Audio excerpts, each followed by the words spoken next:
So what's the catch? Abigail crossed her arms as she wanted to know what she was into for needing help to pass her history class exam. Oh, nothing big, just a date with Simon. Monica holds her phone close to her chest as she saw Abigail look shocked. Simon, your brother?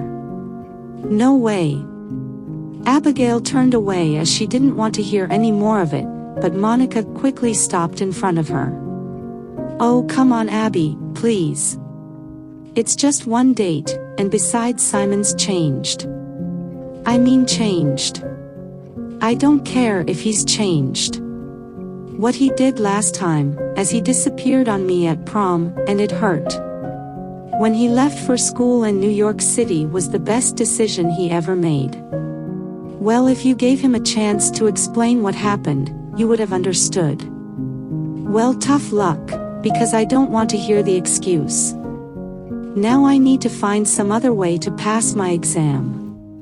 Abigail starts walking away and wants to forget this conversation ever happened. You and I both know, there is no one else that you know in your class who took the same teacher for history to pass the exam. So either go on the date tonight with my brother or flunk the exam. Monica said as she knew she was right. Abigail stopped in her tracks and looked over to Monica as if she is a good opponent when it comes to conversations, and Monica smirked with confidence. Abigail sighed and shrugged. All right, fine.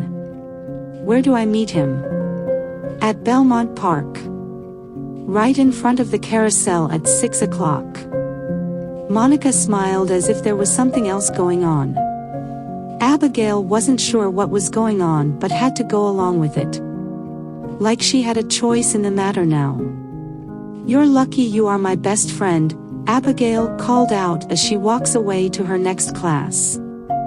You'll thank me for this, Monica said, yelling out in a happy tone. Abigail waved goodbye behind as she kept on walking as she thought about Simon, who she thought she trusted but went wrong.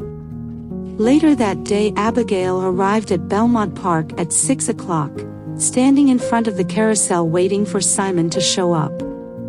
So many people are enjoying themselves, riding the rides, playing games, and just having fun. Abigail looks around while hearing all the laughter and excitement from all the people around her that it sure felt nice to hear others' enjoyment, but Abigail wasn't sure if she was going to enjoy the date. I can't believe I'm doing this.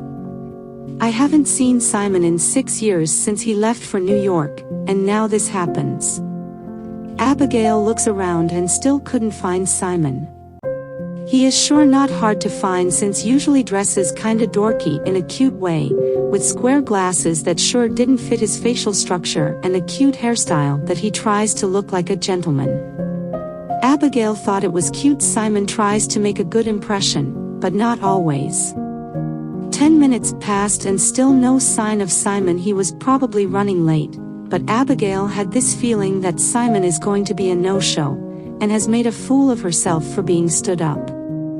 She hears a girl giggling and Abigail looked over to see a happy couple together, holding each other close, and sharing a moment together looked nice, but then Abigail came to realize that Simon's not coming and is best to leave.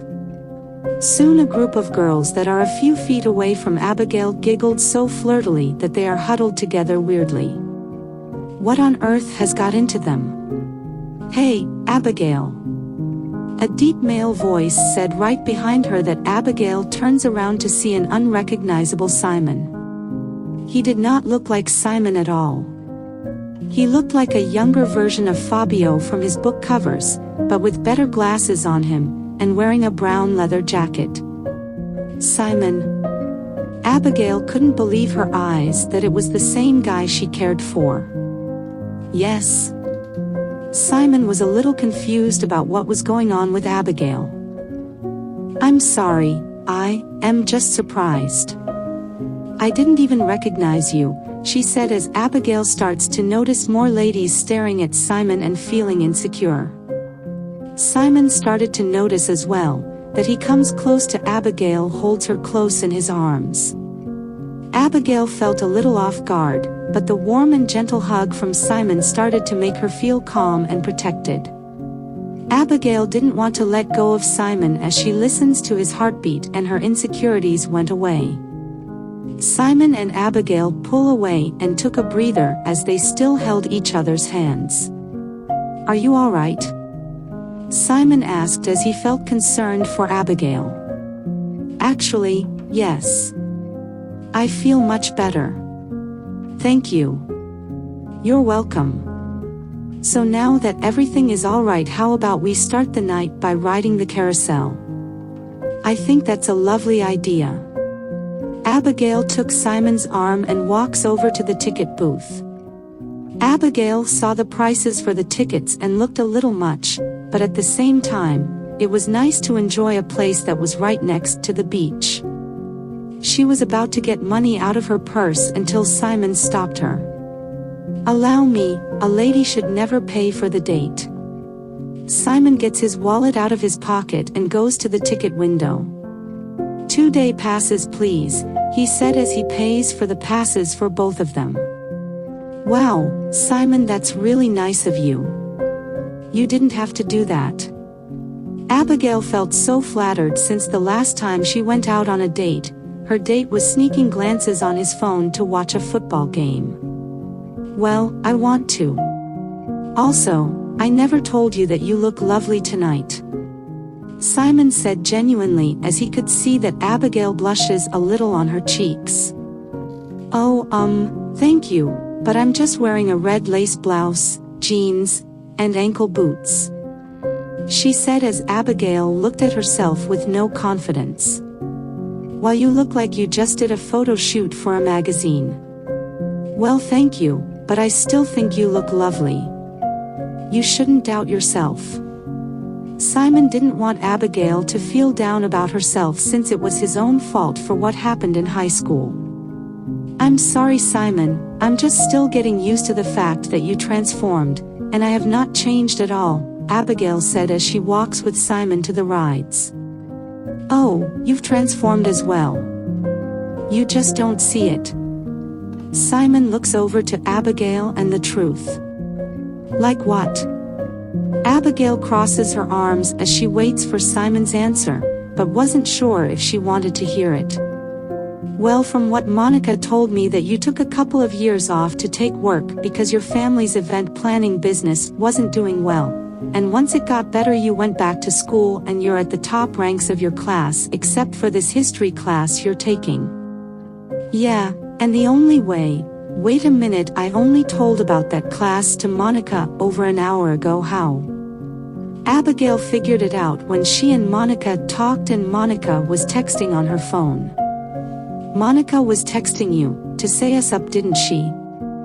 "Well, it was more of my idea.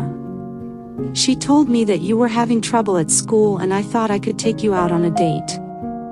"I can't believe you did this." Abigail is furious that this is happening right now. "If I would have called you, would you have picked up?" Simon stopped Abigail in her tracks as he looks at her in the eyes. He could see Abigail wanted to say something, but Simon was right. She wouldn't have answered him if he called. "I know you're still mad at me for what happened at prom. You thought I left you there, but I didn't. When you left for the powder room, I went to my locker to get your present that I've been saving, but before I could get to you, my friends cornered me. If I was so lucky to have you as my date. I kept trying to leave, but they wouldn't let me. Once I tried to find you, you were gone. I was glad that you got home safely, and wanted to explain what happened, but you shut me out." He started into Abigail's eyes as she could see that Simon is telling the truth and felt such a fool for not giving him a chance to explain. "Oh my gosh, Simon, I'm so sorry. I was so caught up in my own head and feeling that I didn't think about yours. Can you ever forgive me?" "There's nothing to forgive, Abigail." "Oh, and I have something for you."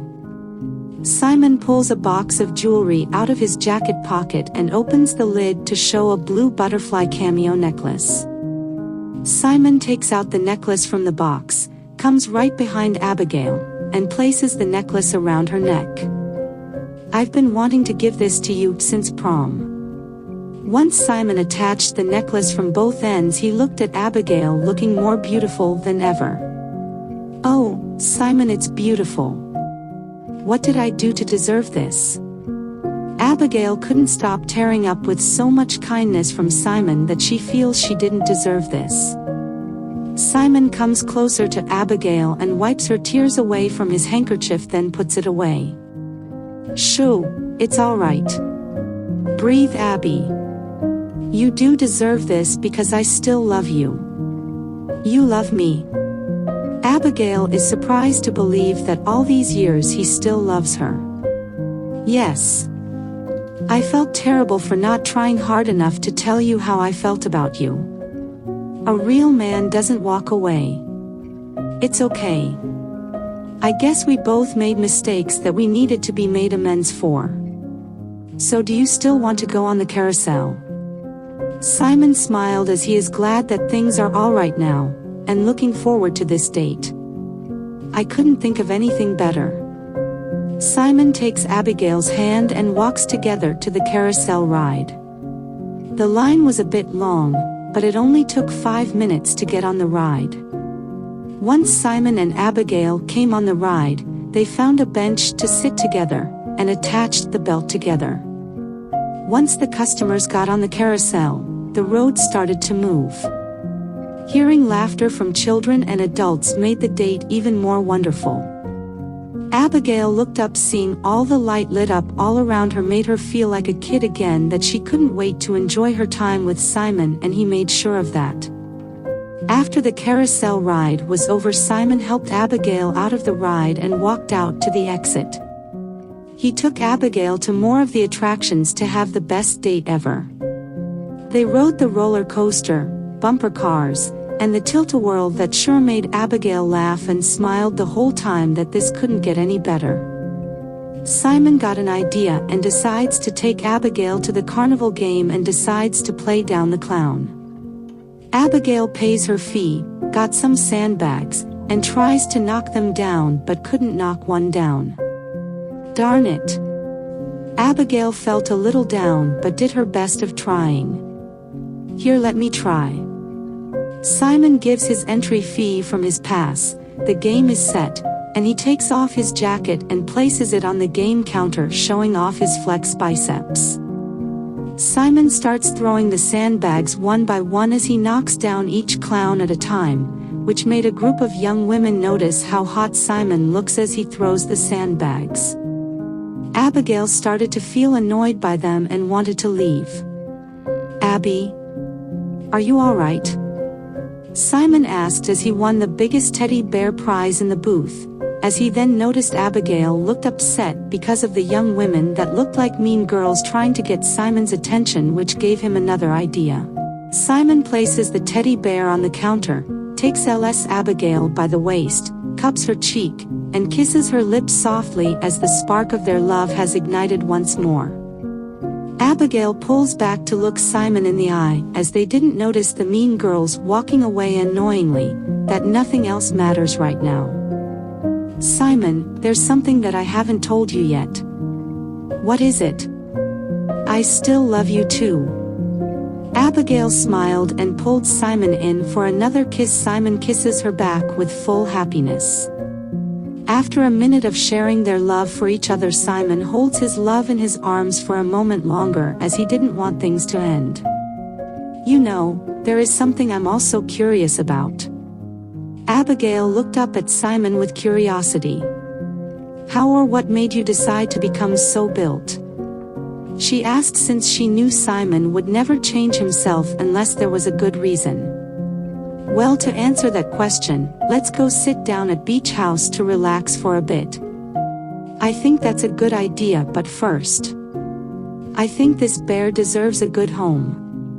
Abigail takes the bear off the counter, saw a family with 2 kids, and takes the bear to the family.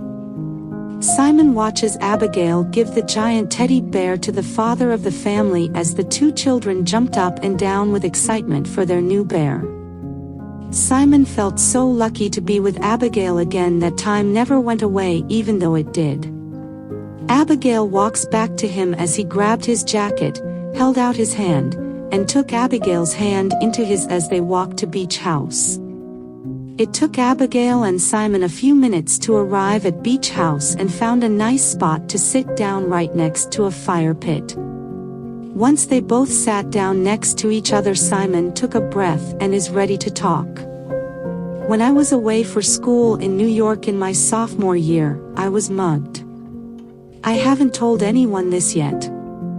This guy came out of nowhere while I was on my way back to my dorm from the New York City library. I tried to defend myself, but it didn't go well.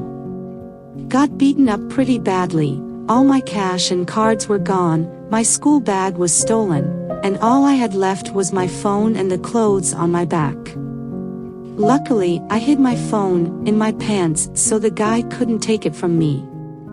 After getting checked out from the hospital, I felt so scared and angry about not being able to defend myself, and might not be able to defend anyone else, even you.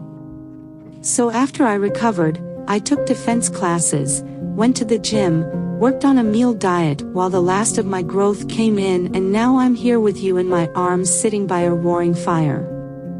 Abigail was speechless at what Simon had to say about what happened and felt so terrible that she wished there was some way she could have known to help him, but couldn't do anything since she didn't know.